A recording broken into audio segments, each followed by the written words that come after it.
Muito boa tarde. Agradeço mais uma vez a todos aqueles que se dispõem a comparecer a este nosso encontro sobre alguns temas referentes à propedêutica jurídica, tanto sobre um aspecto de introdução ao direito, quanto por um aspecto de seu caráter de filosofia. Quero inicialmente agradecer muitíssimo a Noreg da seção do Paraná, que nos dá um amparo publicitário importante para estas nossas reuniões. Agradeço a doutora Mônica Dalla Vecchia, presidente da Noreg do Paraná, bem como a doutora Mariana Herrera, que lidera todo esse trabalho devotadíssimo de elaboração do banner eletrônico, publicação na rede social, etc. Nós estamos tratando aqui do tema do direito público, em particular, excursionando, fazendo uma pequena visita à valiosa obra de José Pedro Galvão de Souza, grande nome do pensamento jurídico e político brasileiro, em particular a seu livro Iniciação à Teoria do Estado. Eu queria observar aos senhores que a obra de José Pedro vem sendo objeto de uma inesperada, na verdade é realmente uma inesperada consideração em nossos tempos. Não apenas com a formação, por exemplo, de grupos de estudo, alguns deles até instituídos formalmente para a reflexão, a meditação sobre seu pensamento, mas com a publicação, a republicação de sua obra, tanto pela Resistência Cultural, de São Luís do Maranhão, do nosso amigo José Loredo, quanto pela editora Magnífica, que está trabalhando uma obra muito ampla sobre o pensamento do Dr. José Pedro, e a qual para honra minha, fui convidado a concorrer com um pequeno trabalho inicial sobre o conjunto da obra, e depois exatamente com o prefácio da publicação da Iniciação à Teoria do Estado, que eu pretendo elaborar nos próximos dias. De modo que nós estamos vivendo aqui um renascimento do pensamento realista no Brasil, e folgo de ver que se faz esse renascimento em torno da doutrina muito sólida, muito realista, muito sensata, muito bem fundada de José Pedro Galvão de Souza. Nós estamos examinando, e é o que vamos fazer hoje, o capítulo 9 dessa obra, que diz respeito à organização corporativa. Bom, é claro que não se pode esperar que numa aula aqui de meia hora, 40 minutos no máximo, nós tenhamos um curso de direito corporativo. Não é possível. Me lembro aqui da valiosa obra, por exemplo, de Fezes Vital sobre direito corporativo. Isso levaria um ano para estudar esse trabalho. Se nós considerássemos ainda obras ainda mais alentadas, como de Cunaer, por exemplo, que trata também da história das corporações, então nós levaríamos um curso de 4, 5 anos. Então, vamos fazer aqui hoje uma aproximação, um certo trato abreviado desta matéria, mas que talvez, se for feliz a exposição, com isso consigamos chegar a uma essência, pelo menos, a um núcleo importante de consideração. Bom, comecemos a pensar que a ideia de corporação está ligada à de associação. Ao fundo, todo o problema, quando pensamos em corporações, está em estribar isso ontologicamente, fundar isso ontologicamente, no tema da natureza social do homem. O homem tem uma natureza social. E, portanto, ele necessita da vida em sociedade. Ele necessita dessa vida em sociedade já desde a tenra idade, porque não consegue alimentar-se e sobreviver sozinho. Ele não tem pelos suficientemente fortes para protegê-lo do clima frio. Precisa de cuidados, né? Toda criança precisa de cuidados. Ao longo da vida, esses cuidados vão sendo também exigíveis. O homem, para a sua também economia, ou seja, o desenvolvimento em busca dos bens materiais, lhe é conveniente a busca de um apoio social. Ainda os eremitas frequentemente necessitam. Eu lembro-me aqui a vida de São Bento, que recebia a ajuda conveniente quando vivia de maneira eremítica para a sua alimentação. Também do ponto de vista intelectual, o desenvolvimento da linguagem, a necessidade de comunicação das ideias, do ponto de vista afetivo, comunicar os sentimentos, para o bem da espécie, porque a reprodução, a conservação da espécie se faz por meio do matrimônio, por meio, portanto, da relação entre homem e mulher, e também para a vida espiritual. Basta ver, para termos uma ideia, que as três grandes religiões, que passando ao largo das suas divisões internas, o cristianismo, o judaísmo e o islamismo, são religiões congregacionais, ou seja, exigem vida associativa. E assim também na esfera profissional, os homens tendem a associar-se com os seus, para usar a expressão de Chesterton, seus parceiros de ideias. Então vamos ver que isso é quase espontâneo. Só não se vai dizer que é espontâneo de todo, porque o homem é guiado pela luz da inteligência e inclina a sua vontade para a realização disto.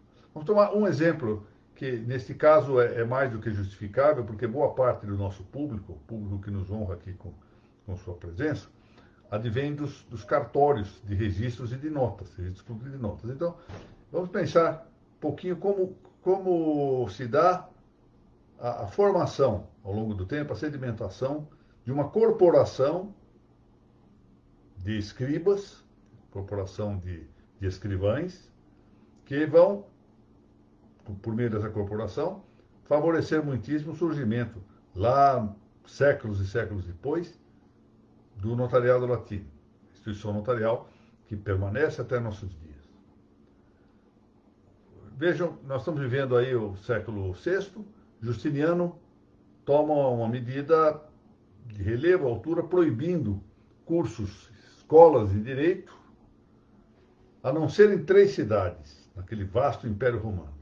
Só poderia existir escola de direito em Roma, em Beirute, chamava Berilo, altura, e em Jerusalém. Logo após esse decreto de Justiniano, a escola de Roma fecha.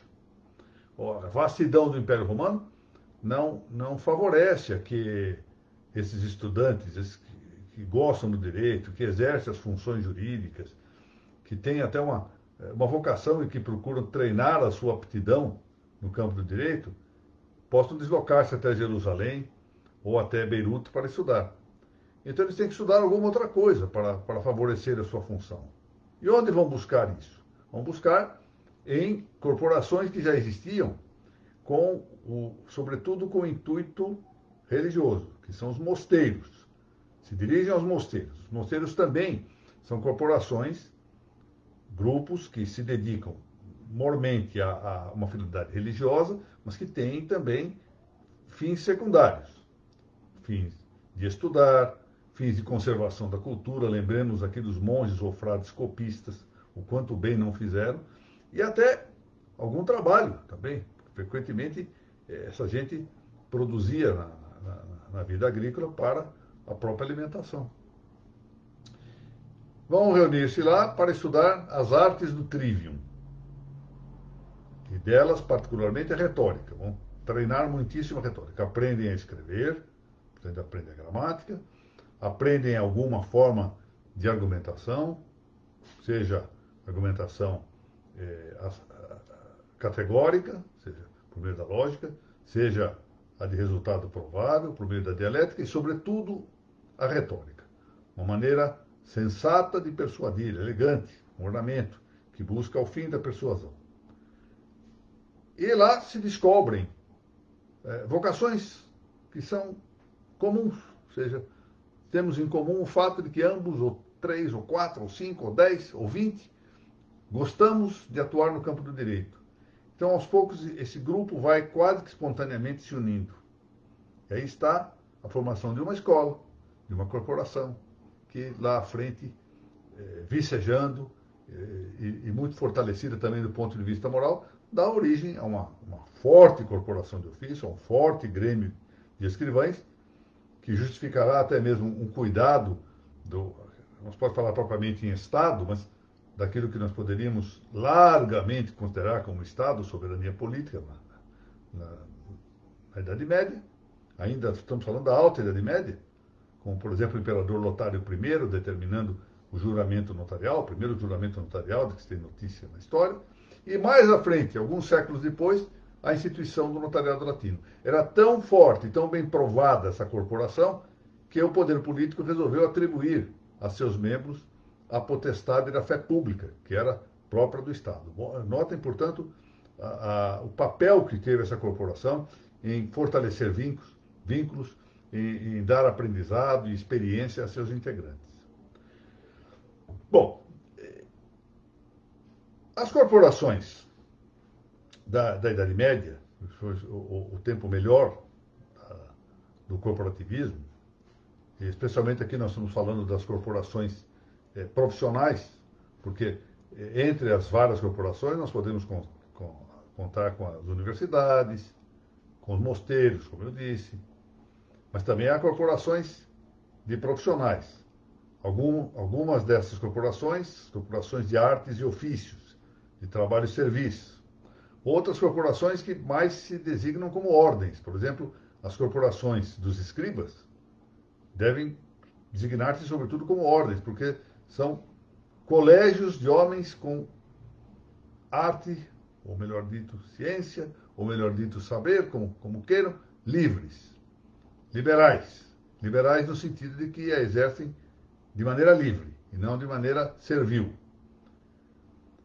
Pois muito bem, essas corporações surgem e têm o seu apogeu na Idade Média, porque elas estão em muito, e isso explica o seu êxito, elas estão em muito alimentadas do espírito religioso que dominava a Idade Média. Lembremos-nos que a Idade Média é um tempo em que a lei do Evangelho está nutrindo a sociedade. Por isso que se fala em tempo da cristandade. Não havia pecados? Havia pecados, sim. Era uma sociedade idílica, perfeita, utópica? Não, isso não existe no ambiente humano. O ambiente humano é coalhado de homens pecadores por efeito do pecado original. Então não tornemos isso algo como um conto de fadas. Mas era uma sociedade que estava fermentada pelo espírito do Evangelho. A lei social dominante era a lei do Evangelho.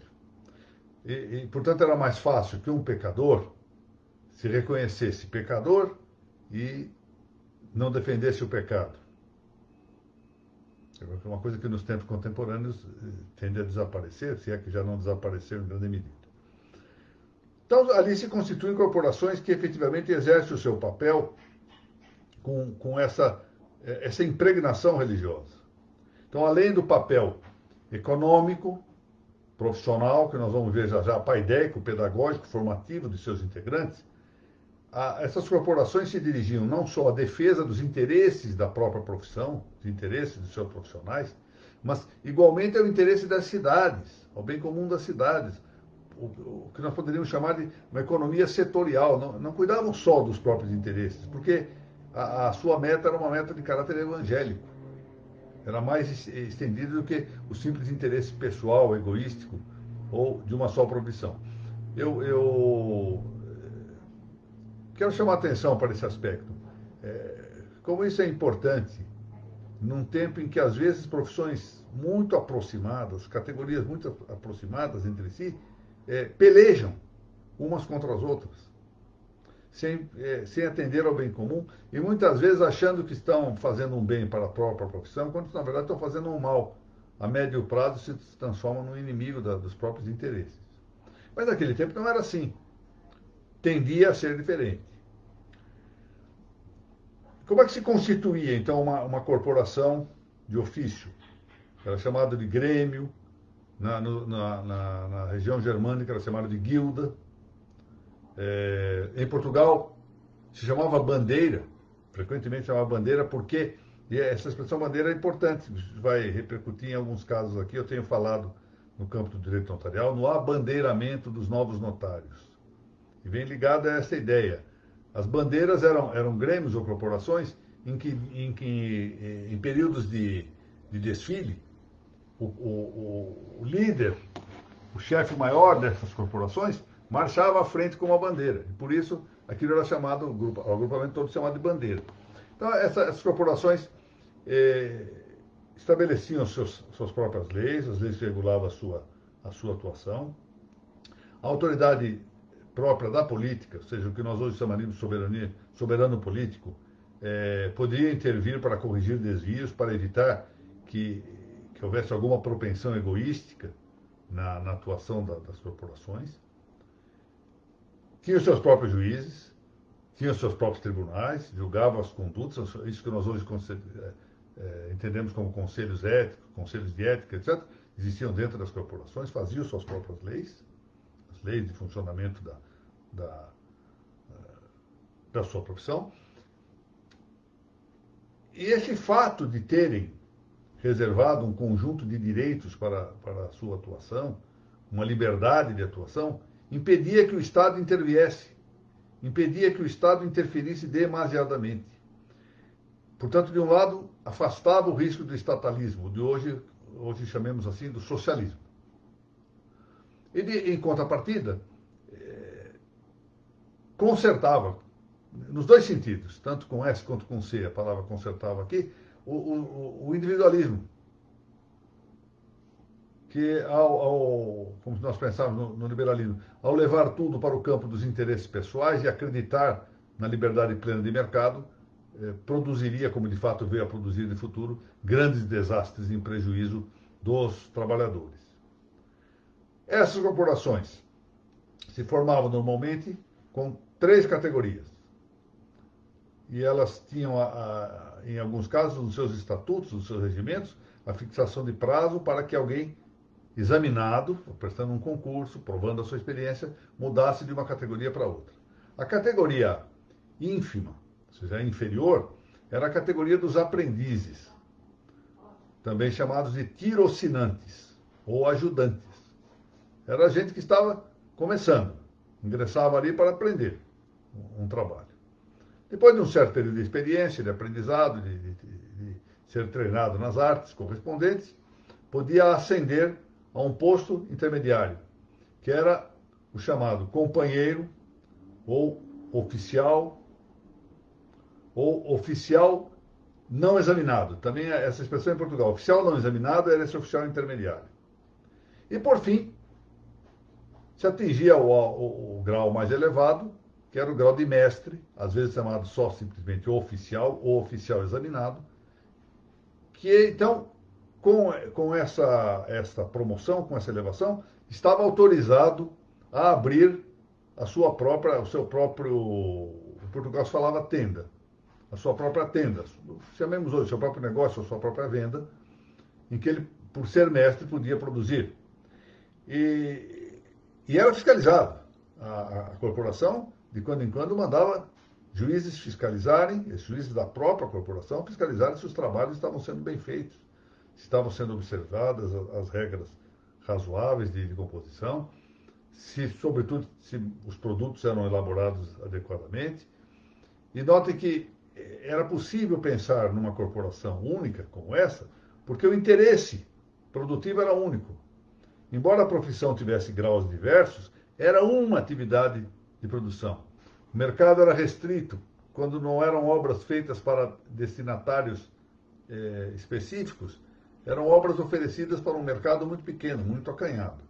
Isso vai mostrar por que as corporações não conseguem reiterar-se, reproduzir-se do mesmo modo que havia na Idade Média nos tempos contemporâneos. Nós tivemos aqui em São Paulo uma curiosa adoção de nomes que vinham dessas corporações. Os titulares dos registros públicos eram chamados antigamente de oficiais. Até hoje alguém se assina oficial, se diz oficial do registro. E o seu substituto, que corresponderia mais ou menos a este cargo de companheiro, ou oficial não examinado, era chamado de oficial maior. No sul do país, no Rio Grande do Sul, nós tínhamos a figura do oficial ajudante, que corresponde hoje ao registrador substituto, ou ao tabelião substituto. Era chamado de oficial ajudante. Exatamente recolhendo essas designações que já havia no período medieval português. Lá em Portugal, já no século XII, é muito possível que se haviam instituído algumas corporações. É certo que no século XIV elas estão instituídas porque surge no século XIV, já no final do século XIV, a chamada Casa dos 24 Oficiais. Então, eram membros dessas corporações que acediam a um conselho muito próximo dos reis, até com algumas funções parlamentares e legislativas, porque eram detentores de liberdades concretas, que tinham de ser respeitadas até pelo poder público. Bom, claro que, primeiro com o próprio declínio da ideia das normas evangélicas regerem a sociedade, com o declínio da cristandade, com o nominalismo, o camismo, o chamado Renascimento moderno, a Reforma Protestante, o surgimento dos primeiros passos da Revolução Industrial, isso tudo vai gerando uma decadência da organização corporativa. As corporações vão sendo minadas na sua caracterização. Lembremos que os mercados começam a crescer, as produções começam a ser massivas, perde-se a unidade da profissão. Agora, o mestre deixa de ter um vínculo paideico com seus servidores, seus colaboradores, e se transforma em um patrão, e os outros em seus operários. Com o tempo, as ideias liberais vão entrando em moda e fazendo com que se considere o preço do trabalho, o valor do trabalho, algo da mesma sorte quanto a variação do preço, por exemplo, de um tecido, de um algodão ou de uma seda para a produção de roupas. Se eu puder pagar menos, eu pago menos. Ou seja, já não há a preocupação que se encontrava presente com a normatividade evangélica de se tratar o operário, tratar o trabalhador como alguém dotado da mesma dignidade humana que o patrão. Isso hoje está frequentemente entregue à benemerência pessoal, às virtudes pessoais do patrão. Às vezes, nesta crise atual, gerada por essa política adotada, bem ou mal, no estado de calamidade que foi decretado, com os estados e os municípios impedindo as atividades econômicas ou restringindo-as largamente, eu soube de episódios que realmente são muito cativantes, de gente que se sacrificou até com economias pessoais para não dispensar os seus empregados. Isso até mesmo no ambiente, quero salientar, no ambiente cartorário, no ambiente das notas e dos registros. Mas tudo muito digna e saudável. Mas não é o normal das coisas no ambiente do liberalismo. No ambiente do liberalismo, do simples jogo de mercado, o resultado é que o preço do trabalho é aquele que menor se possa pagar. Bom, para resumir, o fato é que, além disto, começam a surgir as uniões patronais, com a formação de cartéis, trusts, etc. E criando-se sindicatos patronais, portanto, veja que já se quebra a unidade entre mestre, oficial e tirocínante ou aprendiz, para criarem-se, então, sindicatos separados, sindicatos patronais e os sindicatos dos obreiros. Começa esse enfrentamento e, portanto, o extremo do liberalismo vai começar a produzir um outro extremo, que é o extremo socialista, em que já não se vão reconhecer liberdades concretas e pessoais, já não se vai reconhecer a liberdade dos particulares de exercitar suas funções. A decadência das corporações se vai acentuando desde, portanto, os fins da Baixa Idade Média, ao longo dos tempos modernos, e, sobretudo, ela se intensifica a partir de 1753 na Inglaterra, quando surge uma legislação bastante restritiva, ainda não supressora, mas bastante restritiva das corporações de ofício. Até que, no dia 17 de junho de 1791, surge a famosa lei, na França, a famosa lei Le Chapelier, cujo teor eu vou ler aqui.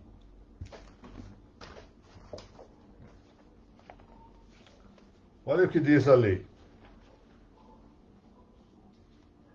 Lei Le Chapelier de 14, não de 17, 14 de junho de 1791, que proíbe todas as associações profissionais por serem elas contrárias aos princípios da Revolução Francesa, de 1789. Artigo 1º dessa lei, chamada Lei Le Chapelier. Desde que o desaparecimento de todas as espécies de corporações do mesmo estado ou profissão é uma das bases da Constituição, fica proibido restabelecê-las, as associações, sob qualquer pretexto. Artigo 2º. Os cidadãos do mesmo estado ou profissão, os operários e companheiros de qualquer arte, não poderão, quando se encontrem reunidos, nomear presidente ou secretário ou síndico, ter registro, tomar decisões e formular regulamentos sobre os seus pretensos interesses comuns. Notem, portanto, que a Revolução Francesa, a pretexto de defender a liberdade, o que faz é suprimi-la. Esta é a grande realidade. Bom, surge então a questão social. Nos vemos aí abraços com esta grande encíclica de Leão XIII, que foi a Rerum Novarum, embora é justo que se diga, talvez, impugnável em um ou outro ponto. E nós vemos substituir-se a corporação como elemento associativo por uma massa imensa associativa, que é o todo do Estado, como se toda a propriedade e todas as atividades devessem contar com a interferência, a benesse, quando não, o estabelecimento de um domínio completo do Estado. E com isso o Estado, nós vemos essa situação de o Estado absorver em si todas as liberdades, todas as atividades, etc. Então, passou-se de um extremo ao outro extremo. Bom, houve tentativa, ao longo do século passado, de recriar-se o corporativismo.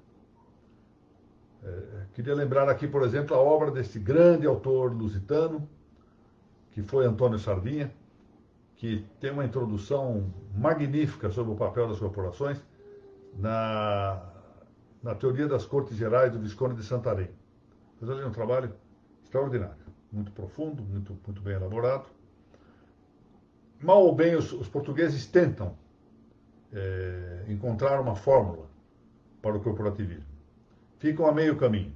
Mas pode-se falar, de certo modo, que o corporativismo foi uma tentativa, por exemplo, de Antônio de Oliveira Salazar. Do mesmo modo, ontem me referia ao chanceler Dollfuss, na Áustria, que tentou estabelecer o corporativismo com bases católicas.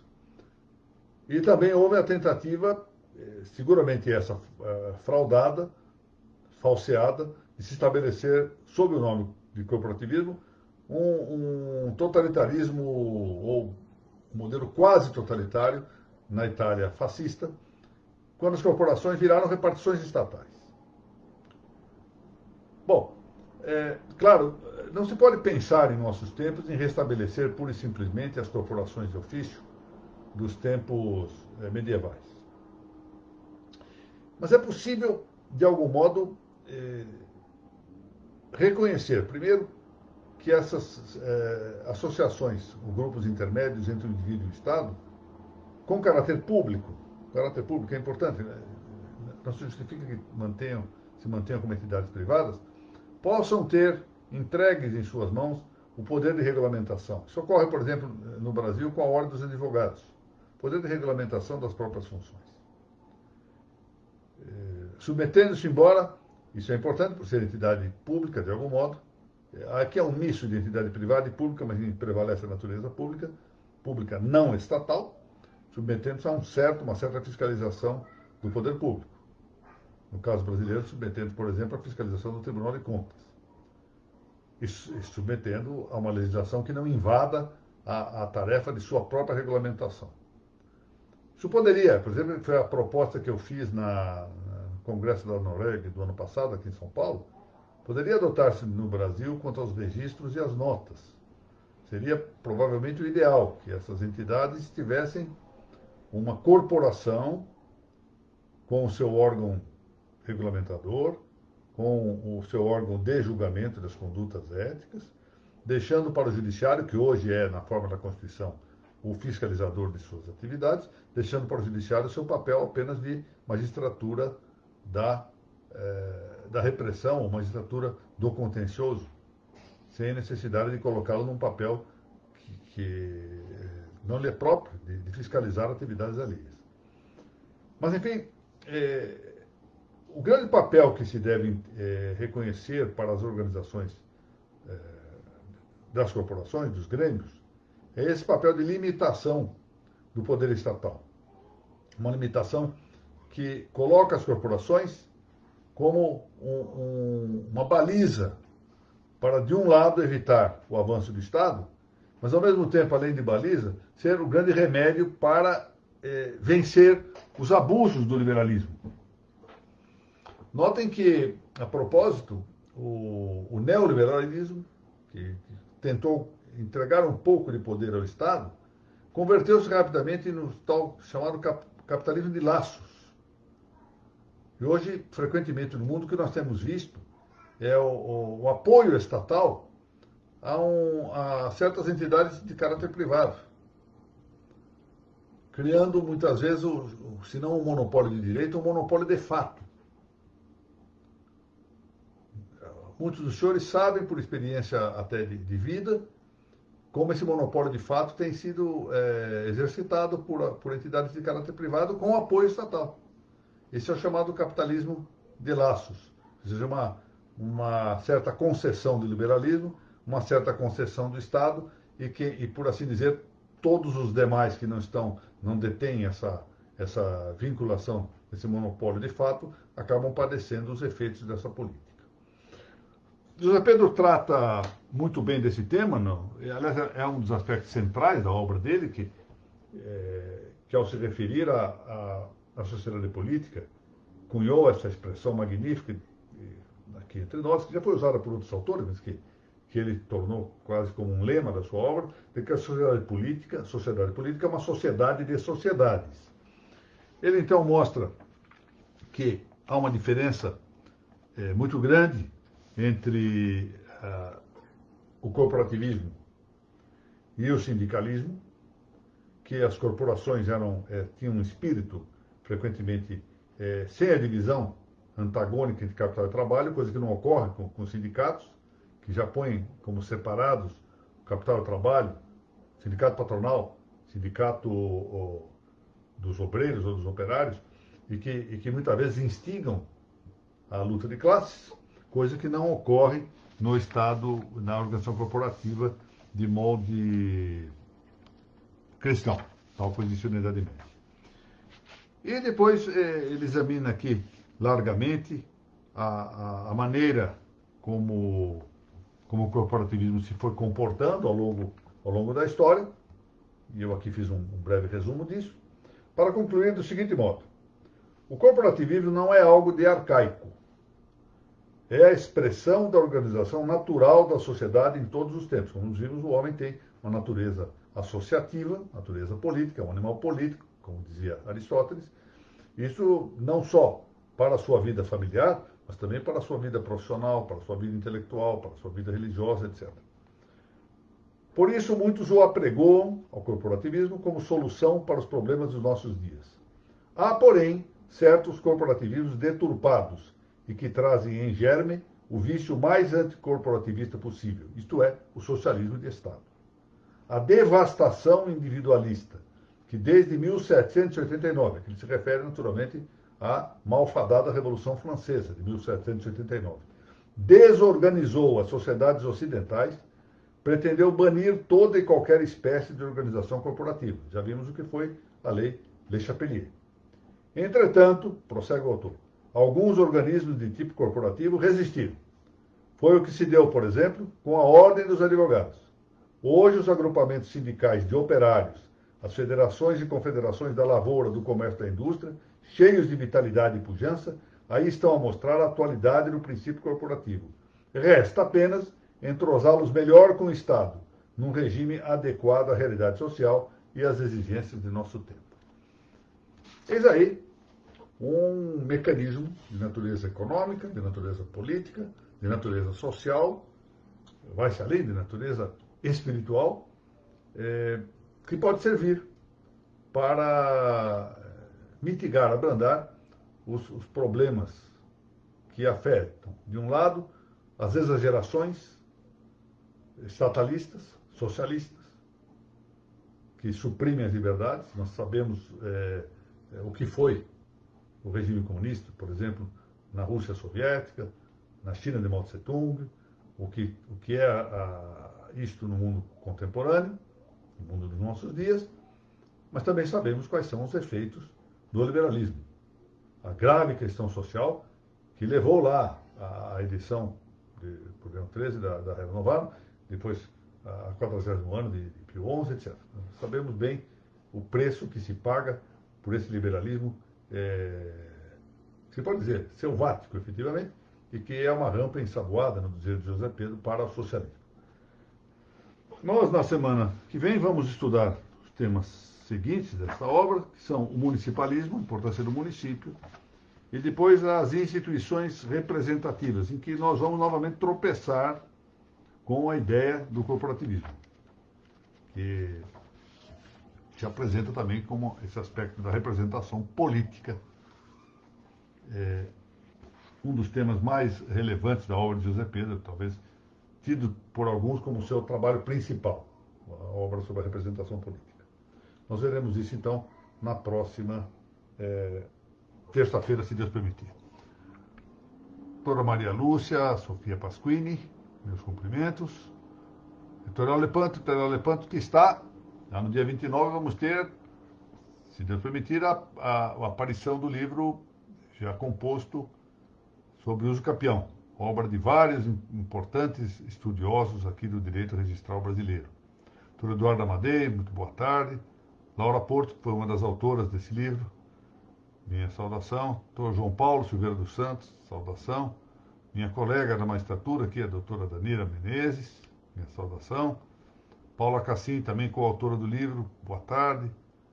Doutora Mônica Macedo Della Vecchia, a quem cumprimento e aproveito para agradecer mais uma vez o apoio que a Noreg do Paraná concede com a publicidade, com a produção de bem elaborados banners para essas nossas reuniões. Minha colega Viviane Berton Chaves, que acaba de ler e me afirmou ter gostado muito, todo mundo gosta desse livro, o I Promessi Sposi, de Alessandro Manzoni, obra que é imperdível, Os Noivos, de Alessandro Manzoni. E agora promete ler O Mestre Margarida, que é outra obra fantástica, do Bulgakov, que realmente é um livro que merece ser lido.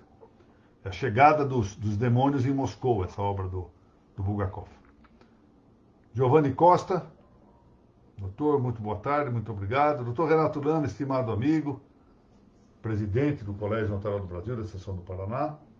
doutora Margarete Maia, grande registradora do Ceará, doutor Mário Martinelli, está sempre presente aqui para minha satisfação nessas nossas reuniões. Doutor Rogério Tobias, querido amigo tabelião do Jaú e grande estudioso do direito notarial registral. Professora Isabela Bicalho, da cidade de Miguelópolis. Ele realiza um trabalho magnífico, extremamente dedicado ao trabalho, à vida jurídica. Doutora Carolina Alice Caiado Neri, meus cumprimentos a Goiás. Doutora Sônia Batista, muito boa tarde. Doutor Gustavo Baretieri, meu querido amigo desembargador Fábio Della Vecchia, paradigma da justiça brasileira, grande desembargador que é do Tribunal de Justiça do Paraná. Muito bem. Doutor Fausto Mota, um grande abraço. Doutor, me pergunta se é uma... Eu não sei. Está se referindo à bandeira aqui? Essa bandeira? Se é a bandeira, essa bandeira. Eu vou mostrar, vai.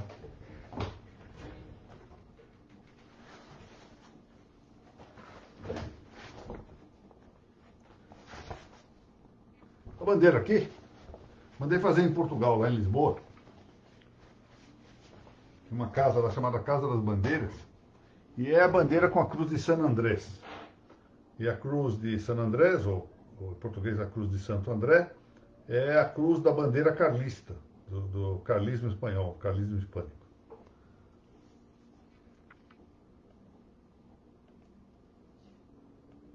Dr. Valdecir Castiglione, estimado amigo, muito obrigado pela presença. Dr. Gabrielus Detal e Caterva, muito boa tarde. Dr. Hilário, como vai? Muito obrigado pela citação que fez ali do meu livro de Direito Administrativo Registral. Muito obrigado. Eu tive acesso, doutor Giovanni, a esse projeto. Tive um acesso a isso, sim. Mas eu não tenho mais esse texto. Doutor Davi Vargas Dávila, minha saudação. Aí, doutora Viviane, vamos agora ao mestre Margarida. Sim, a bandeira. Então já está esclarecido. Essa bandeira é a bandeira carlista. Mas eu queria dizer o seguinte, a propósito disso aqui, eu não me lembro, é bem no centro ali, existe essa loja, essa Casa das Bandeiras, e não foi fácil mandar fazer, pelo seguinte, eles não tinham a bandeira pronta, e eu então levei o desenho, mostrei no telefone, no celular, o desenho que eu desejava, mandei da própria loja em que eu estava, mandei para o WhatsApp ou e-mail da loja. E aí eu disse, bom, quanto que vai sair? Vai sair tanto, tantos euros. Eu não, eu vou pagar e para remeter para o Brasil. O senhor não pode vir retirar aqui? Eu disse, não, amanhã eu estou viajando, eu estava viajando para a Itália no dia seguinte, amanhã eu estou indo para a Itália, não vou voltar para Portugal. O senhor manda, era uma senhora, a senhora mande para mim isso para lá. Mas eu não vou poder fazer isso. Eu falei, qual é o problema? É porque eu não sei o preço do correio. Eu falei, mas tá bom, vamos avaliar aqui quanto que vai ser. Ela falou, olha, normalmente sairá ali 10 ou 15 euros. Eu falei, vou fazer o seguinte, eu vou deixar 20 euros. Isto cobre? Não, cobre com suficiência, mas então eu não posso aceitar. Mas por quê? Porque eu vou ficar aqui a dever para o senhor e eu não quero dever nada. Eu falei, mas eu passo aqui e pego. E foi difícil que aceitasse, porque ela não queria me enganar em nada. Disse, não, mas está em excesso. Eu falei, eu sei que está em excesso, mas eu quero garantir que a senhora me mande essa bandeira. Não, eu vou mandar. Passou um tempo, a bandeira não chegava, eu escrevi para lá, ela disse, olha, está aqui direitinho. Aí mostrou, tal. Mas ela falou, mas eu estou preocupado, diz ela. Mas por quê? Porque sobraram aqui 7 euros. Como eu faço para mandar para o senhor? Eu falei, não, o senhor espere que eu vou passar aí e pegar. Mas isso não está bem, eu vou ficar com excesso. Eu falei, fique sossegado com esse dinheiro. Afinal, cheguei a pedir a ela que desse o dinheiro de esmola a alguém, não aceitou. Então, eu tenho lá um crédito de 7 euros, e o que me impressionou foi a extrema honestidade dessa comerciante. Extremamente honesta. Isso é muito digno. Muito bem. E aí, lá perto desta rua, ali é uma paralela da Rua Augusta, não me lembro o nome agora dessa rua, tem a famosa Rua dos Douradores. Isso que é uma repercussão do nome de uma corporação. Corporação dos douradouros. E havia outros nomes lá em Portugal, como aqui no Brasil, a Rua dos Toneleiros, por exemplo, é uma ressonância do nome de uma corporação de ofício. Né? Muito bem. Quero agradecer mais uma vez a todos, designadamente a Noreg do Paraná. Eu não tenho palavra para agradecer o apoio que esta importante entidade paranaense, presidida com a diligência habitual, com a inteligência habitual e a habilidade também política desta grande notária paranaense, a doutora Mônica Dallavec, eu não tenho palavras suficientes para agradecer o apoio que me vem dando e que, sobretudo, me deu num momento em que eu imaginava ter de parar as minhas aulas da série Registros sobre Registros, que já ia lá com 4 anos seguidos de formação doutrinária, e de repente eu me vi imaginando em parar as aulas, em estancá-las. Isso iria custar-me até afetivamente muitíssimo. E foi nesta hora que surgiu esta mão amiga e muito forte da doutora Mônica, seguramente tendo ouvido o desembargador Fábio, que é suspeito por ser muito meu amigo, mas dando-me assim uma plataforma. E uma plataforma tão relevante que eu tenho a satisfação, nesse momento, de dizer que estou com mais público assistindo às aulas agora na Noreg do que na minha muito prestigiosa casa. Eu tenho muito orgulho de ter, e envaidece-me um tanto, efetivamente, de ter participado da Uniregistral, sob a reitoria do desembargador Nalini, e a Uniregistral ligada à ARISC, presidida pelo estimado amigo Dr. Flaviano Galhardo, mas sou obrigado a reconhecer.